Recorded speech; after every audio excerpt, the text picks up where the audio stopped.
ISK bisa terjadi saat bakteri masuk ke dalam saluran kemih dan berkembang. Banyak anak cerdas tapi mengalami speech delay karena hal-hal ringan, misalnya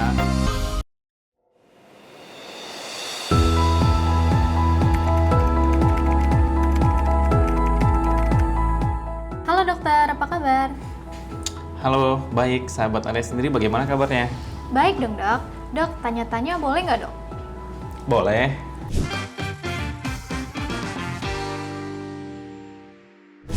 Dokter apa yang paling ngerti urusan pipis dari seret sampai nggak keluar-keluar?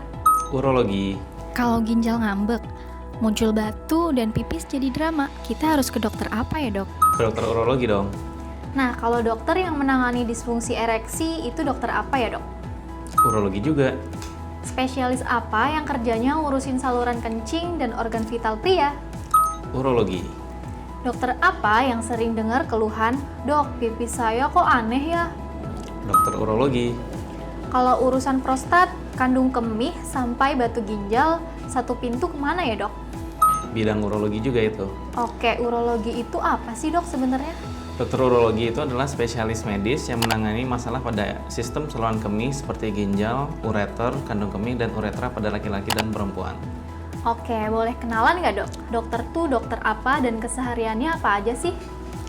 Boleh, saya Dr. Imam Ciptadi Putra, spesialis urologi di Alia Hospital. Sehari-hari saya mendiagnosis dan mengobati dan membantu pasien untuk mencegah penyakit seperti batu ginjal, infeksi saluran kemih, pembesaran prostat, kanker urologi, inkontinensia urin, serta disfungsi ereksi dan infertilitas pada laki-laki. Intinya dokter urologi itu adalah yang akan berhadapan dengan semua keluhan yang berkaitan dengan saluran kemih atau buang air pada kesehatan ginjal pasien.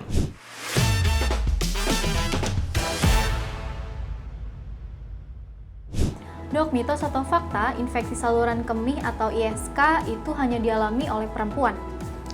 Itu mitos. Kalau untuk ISK itu, walaupun sering terjadi pada perempuan, tetapi laki-laki juga bisa terkena ISK. Terutama misalnya pada kasus-kasus misalnya ada batu ginjal ataupun gangguan saluran kemih.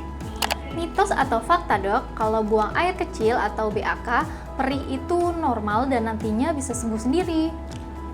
Itu mitos. Untuk BAK perih sendiri bukanlah hal yang normal, dan kalau dibiarkan, infeksi bisa semakin parah dan bisa naik ke ginjal. Mitos atau fakta dok, minum air putih itu udah cukup untuk bisa menyembuhkan ISK? Ini mitos juga ya. Sebenarnya memang untuk minum air putih bisa mencegah ISK, tetapi kalau memang sudah muncul infeksi dan itu menetap, harus menemui spesialis urologi untuk tata laksana lanjut. Mitos atau fakta dok, ISK terjadi cuma karena kita kurang menjaga kebersihan? Itu juga mitos.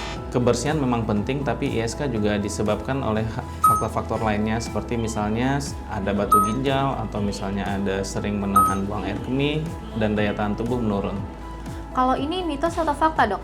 Buang air kecil berdarah itu wajar karena kecapean atau head? Itu mitos. Bila buang air kecil berdarah, itu adalah suatu kondisi yang harus ditata laksana lanjut untuk mencari tahu penyebabnya. Dok, aku kepo dikit ya. Nanya-nanya boleh nggak? Boleh.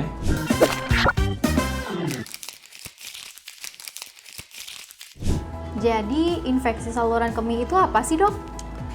Jadi infeksi saluran kemih itu adalah kondisi ketika bakteri masuk ke dalam saluran kemih dan berkembang di sana, mulai dari uretra, kandung kemih sampai ke ginjal. Di mana pada kondisi normal, saluran kemih itu steril. Infeksi bisa terjadi dan menimbulkan berbagai keluhan. ISK bisa dialami oleh siapa saja, baik laki-laki ataupun perempuan, dan seringkali dimulai dari gejala yang ringan seperti rasa tidak nyaman saat buang air kecil. Yang jadi masalah adalah bila kondisi ini terus berulang dan terjadi dalam waktu yang lama, infeksi bisa menyebar dan lebih luas serta menimbulkan komplikasi. Apa aja sih dok gejala ISK? Yang paling sering gejala ISK adalah dimulai dari keluhan ringan, biasanya keluhannya adalah rasa tidak nyaman saat berkemih atau ada rasa perih saat berkemih dan anyang-anyangan atau tidak lampias saat berkemih. Selain itu bisa ada urin yang keruh, kemudian urin yang berbau, atau misalnya disertai dengan gejala lain seperti nyeri pada pinggang atau pada perut bagian bawah. Pada kondisi lain, ISK ini juga bisa disertai dengan keluhan buang air kecil yang disertai dengan darah. Jika buang air kecil berdarah ini muncul berulang dan disertai nyeri hebat, itu merupakan suatu tanda infeksi sudah cukup berat dan perlu dilakukan pemeriksaan lebih lanjut. Apa sih yang menyebabkan ISK itu dok? ISK bisa terjadi saat bakteri masuk ke dalam saluran kemih dan berkembang di sana. Beberapa faktor yang memicunya adalah kebiasaan menahan buang air kecil, kurang minum air putih, kebersihan dari area hygiene genital yang kurang bersih, serta adanya penurunan daya tahan tubuh, ataupun pada kasus-kasus penggunaan kateter atau alat medis jangka panjang. Dok, kalau pasien sering mengalami infeksi saluran kemih yang berulang, biasanya bagaimana alur penanganannya? Biasanya kita akan melakukan pemeriksaan urin dulu. Di sana nanti setelah mengetahui memang bila jelas ada infeksi, biasanya kita akan memberikan antibiotik kalau memang sudah jelas dari urinarisnya ada infeksi. Dan bila pada kondisi yang berulang akan diperlukan pemeriksaan lanjut seperti USG atau CT scan bila memang ada indikasi ke arah sana. Pemeriksaan ini penting untuk melihat apakah ada gangguan pada saluran kemih, misalnya ada batu ginjal atau batu saluran kemih, dan setelah penyebabnya diketahui, barulah kita tentukan sesuai untuk penata laksanaan yang sesuai. Jadi di Alia Hospital ini bisa menghancurkan batu di saluran kemih tanpa operasi besar gitu, Dok? Sebenarnya tergantung dari ukuran batunya, posisi batunya, dan seberapa keras batunya. Bila misalnya ukuran batunya masih kecil, misalnya di saluran ureter, itu bisa dilakukan tindakan teropong atau dinamakan URS atau ureterorenoskopi. Itu tidak dilakukan insisi di mana alat akan dimasukkan dari saluran kemih untuk mencapai ke ureter. Tapi pada kasus-kasus yang lain, misalnya pada batu ginjal, untuk ukuran yang batu besar kita perlu tindakan operasi yang lebih invasif.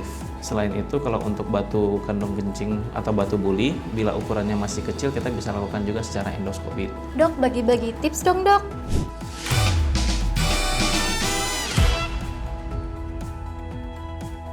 Dok, kalau tips mencegah infeksi saluran kemih itu apa aja, Dok?